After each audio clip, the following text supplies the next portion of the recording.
अच्छा और बुरा व्यक्ति की प्रवृत्ति है, लेकिन सवाल यह है कि क्यों और कैसे कोई व्यक्ति अच्छा या फिर बुरा बन जाता है। वहीं इससे भी ज़रूरी चीज़ यह है कि अच्छा इंसान कैसे बने। आज संसार में चारों ओर बुराई ही बुराई है। दंगे फसाद, लड़ाई झगड़ा, हत्या और आपराधिक कामों से ऐसी खबरों की कोई कमी नहीं है। इसका कारण है इंसान का बुरा बनना।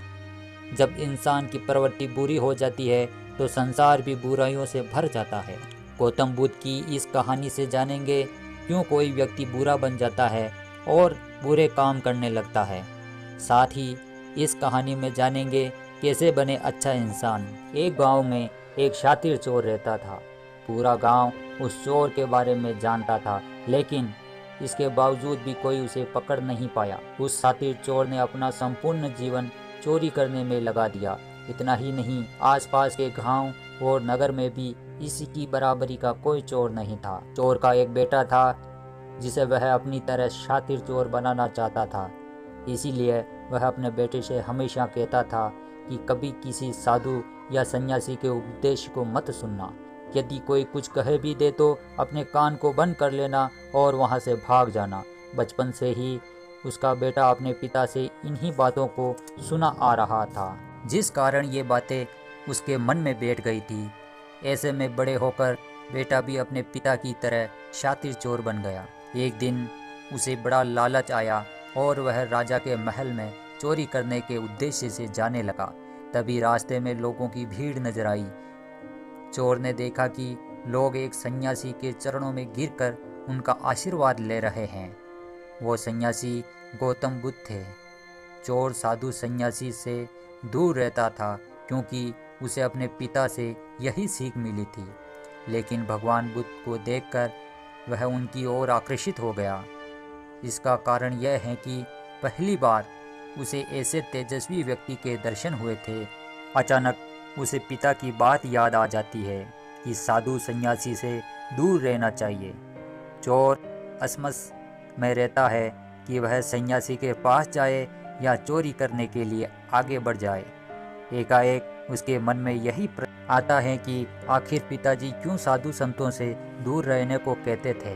इसका उत्तर जानने के लिए चोर भी उन लोगों के बीच में बैठ जाता है और भगवान बुद्ध के उपदेश से सुनने लगता है।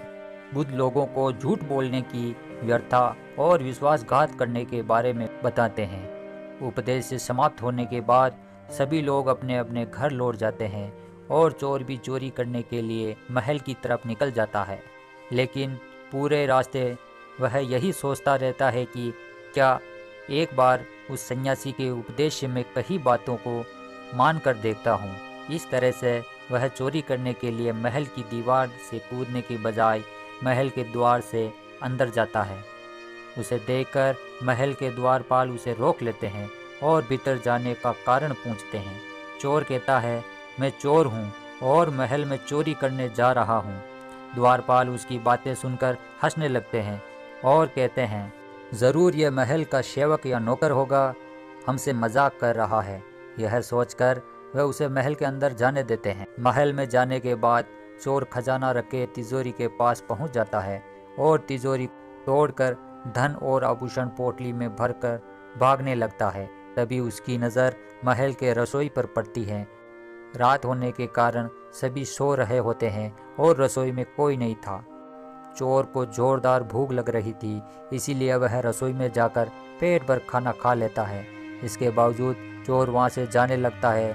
तभी उसे बुद्ध के उपदेश में सुनी दूसरी बात याद आ जाती है कि जिसका नमक खाया है उसके साथ कभी भी विश्वासघात नहीं करना चाहिए। चोर सोचता है, मैंने इस महल का नमक खाया है, ऐसे में इसका धन चोरी करके मैं इसके साथ विश्वासघात नहीं करूँगा। इसीलिए चोर चुराए हुए धन को रसोई में ही छोड़कर जाने लगता है। महल के एक व्यक्ति की नज़र चोर पर पड़ जाती है और वह शोर मचाने लगता है, जिससे महल के लोग चोर को पकड़ लेते हैं और राजा के पास लह जाते हैं। राजा चोर से पूछता है कि जब तूने चोरी कर ली थी, धन को छोड़कर क्यों जा रहे थे। चोर ने कहा, एक सन्यासी के उपदेश के कारण। चोर की बात से राजा प्रभावित होते हैं और उसे कहते हैं, अगर तुमने ऐसे उपदेश बचपन से ही सुने होते तो तुम कभी चोर नहीं बनते। इतना कहकर राजा ने उसे कोई सज़ा नहीं दी और छोड़ दिया। लेकिन राजा ने उसे कहा कि एक बात याद रखना, सही संगत और सही उपदेश से ही व्यक्ति अच्छा इंसान बनता है। बचपन से ही गलत संगत और गलत उपदेश मिलने के कारण वह बुरा व्यक्ति बन जाता है। संगत और उपदेश व्यक्ति का जीवन बदल देते हैं।